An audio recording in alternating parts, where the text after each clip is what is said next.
नमस्ते दोस्तों, स्वागत है आपका राधा कृष्णा भक्ति कथा चैनल पे। मैं आज आपको एक ऐसी यात्रा पर ले जा रही हूँ जहाँ आपकी हर समस्या का समाधान छुपा है। हम बात करेंगे भगवान श्री कृष्ण के गीता उपदेश की। यह सिर्फ एक धर्म की किताब नहीं, बल्कि जीने का विज्ञान है।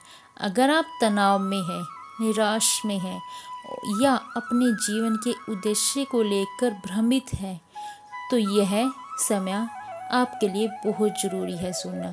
ज़िंदगी दोनों ही बदल देगी, आपकी सोच और ज़िंदगी दोनों बदल जाएगी। जरा कल्पना कीजिए, एक तरफ आपका परिवार, दूसरी तरफ आपका कर्तव्य। अर्जुन भी ठीक इसी मोड़ पर खड़े थे। जब उन्होंने देखा कि सामने खड़े लोगों से उन्हें लड़ना पड़ेगा, तो उनका धनुष हाथ से छूट गया। अर्जुन ने कहा, कृष्ण, मैं इन्हें मार कर क्या पाऊंगा? मुझे राज्य नहीं चाहिए, मुझे सुख नहीं चाहिए। दोस्तों, अर्जुन का यह डर सिर्फ युद्ध का नहीं था, यह हमारा डर है। परिमाण का डर, असफलता का डर, अपनों का खोने का डर। जब अर्जुन टूट गए, तब सारथी बने श्री कृष्ण मुस्कुराए और उन्होंने जीवन का सबसे बड़ा उपदेश देना शुरू किया। श्री कृष्ण ने सबसे पहले अर्जुन को बताया, तुम जिसके लिए शोक कर रहे हो वह तो कभी मार ही नहीं सकता। आप शरीर नहीं, श्री कृष्ण कहते, तुम यह शरीर नहीं हो, यह शरीर तो मिट्टी है, तुम आत्मा हो। आत्मा को न तो कोई आग लगा सकता है, न पानी में भिगो सकता है, न शस्त्र से काट सकते हैं। यह अमर है। विस्तार, जैसे आप कपड़े बदलते हैं, जब कपड़े पुराने हो जाते हैं तो आप उन्हें फेंक कर नए पहन लेते हैं। क्या आपको पुराने कपड़ों के जाने का दुख होता है? नहीं ना। उपदेश, ठीक वैसे ही आत्मा पुराने शरीर को छोड़कर नए शरीर धारण करती है। इसलिए किसी की मृत्यु पर शोक करना व्यर्थ है। हमारा ध्यान गलत जगह है। हम अपनी सारी ऊर्जा शरीर को सजाने में, कपड़ों को संवारने में लगाते हैं, लेकिन आत्मा, जो हमारी असली पहचान है, उसको हम भूल जाते हैं। शरीर तो एक उपकरण है। अपनी असली पहचान को जानो। श्री कृष्ण ने अर्जुन को बताया कि इस दुनिया में परिवर्तन की एकमात्र स्थायी नियम है। हर चीज अस्थिर है। क्या आपके जीवन का शरीर वैसे ही है जैसा आज है या नहीं? आपका सुख हमेशा रहेगा या नहीं? सुख और दुख तो मौसम की तरह है। गर्मी आती है, फिर सर्दी आती है। क्या हम गर्मी को आने पर रोते हैं या सर्दी आने पर खुश होते हैं? नहीं ना। हम जानते हैं यह बदल जाएगा। उपदेश, दुख भी परमानेंट नहीं है, यह भी आएगा और चला जाएगा। स्थिर रहो। हम दुख को क्यों पाते हैं? अस्थिर और आसक्ति। हम दुख को क्यों पाते हैं? क्योंकि हम अस्थिर चीजों से स्थायी होने की उम्मीद रखते हैं। हम सोचते हैं कि यह नौकरी हमेशा रहेगी, यह व्यक्ति हमेशा साथ रहेगा। गहनता से समझे, जब आप परिवर्तन को स्वीकार कर लेते हैं तो आपका जीवन शांत हो जाता है। आप वर्तमान में जीने लगते हो। शोक का कारण, शोक न करने का रहस्य। शोक का कारण, हम केवल उन चीजों के लिए शोक करते हैं जिन्हें हमें खोना नहीं चाहते, यानी हम अज्ञान के कारण शोक करते हैं। ज्ञान का सहारा, यदि तुम ज्ञान से देखोगे तो पता चलेगा कि जिसका जन्म होता है उसकी मृत्यु निश्चित है, मरने वालों को पूर्ण जन्म निश्चित है, यह चक्कर चलता है। श्री कृष्ण कहते हैं इसलिए जो अनिवार्य है उनके लिए दुखी क्यों होना, अपना ध्यान कर्तव्य पर लगाओ। कर्म योग, फल की चिंता छोड़ो। श्री कृष्ण कहते हैं कर्म करने में ही तुम्हारा अधिकार है, फल में कभी नहीं। हम क्या करते हैं, हम 99% ऊर्जा फल की चिंता में लगाते हैं। क्या होगा अगर मैं फेल हो गया तो, लोग क्या कहेंगे, हमारा निरंतर कहाँ है। आप एक बीज बो सकते हो, उसे पानी दे सकते हो, देखभाल कर सकते हो, लेकिन आप बारिश को नियंत्रित कर सकते हो नहीं ना। उपदेश, आपका नियंत्रण सिर्फ प्रयास पर है, प्रयास पर ध्यान दो, फल पर नहीं। ऑफिस में अगर आप सिर्फ प्रोफेशनल के लिए काम करते हो तो तनाव होगा, अगर आप काम को सर्वश्रेष्ठ बनाने पर ध्यान देंगे तो प्रमोशन अपने आप हो जाएगी।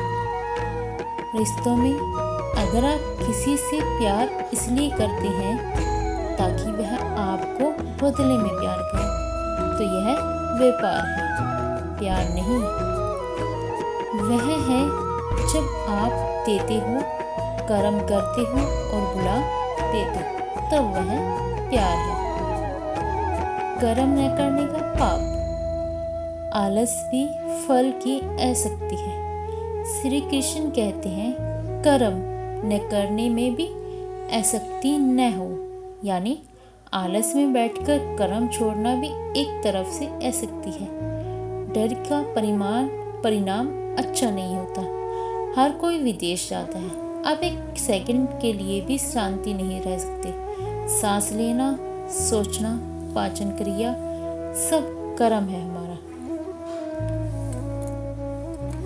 उपदेश, जब हम कर्म करना अनिवार्य है तो क्यों ना सही ढंग से किया जाए, अपने कर्म को ईश्वर को समर्पित। श्री कृष्ण कहते हैं, अर्जुन से कहते हैं, मन ही मित्र मन ही शत्रु, कि युद्ध का मैदान बाहर नहीं है बल्कि तुम्हारे भीतर है। तुम्हारा सबसे बड़ा दुश्मन कोई और नहीं बल्कि तुम्हारा अपना मन है। मन का काम, मन का स्वभाव ही भागना है। यह तो बीते हुए कल अतीत की बातों को सोच सोच कर दुखी होता है, या आने वाला कल भविष्य की चिंता करता है। यह वर्तमान में भी कभी नहीं टिकता। जिस व्यक्ति ने अपने मन को जीत लिया उसके लिए मन एक सबसे बड़ा मित्र है जो उसे सफलता तक ले जाता है, लेकिन जो मन को गुलाम बना सकता है उसका मन ही उसे बार बार गड्ढे में गिरा देता है। उदाहरण से समझते हैं दोस्तों। अलार्म बजने पर मन कहता है 5 मिनट और सो जाओ। यह आपका मन आपका शत्रु है। अगर आप उठ जाते तो आपने मन को जीत देते और यह आपका मित्र बन जाता है। मन को वश में करना आसान नहीं है। अर्जुन ने भी कहा था कि मन को कंट्रोल करना हवा की मुट्ठी में बंद करना जितना मुश्किल है। पहला हथियार, मन को जीतने का सबसे पहला तरीका अभ्यास। जैसे रस्सी बार बार पत्थर पर रगड़ के खाने से निशान बना देती है, वैसे ही बार बार प्रयास करने से मन आपकी बात मानने लगता है। रोज थोड़े समय के लिए ध्यान करना, मेडिटेशन बहुत ज़रूरी है। आज के युग में तो बहुत ज़्यादा। सिर्फ 5 मिनट के लिए सांस लेने पर ध्यान देना भी अभ्यास है। दूसरा हथियार वैराग्य।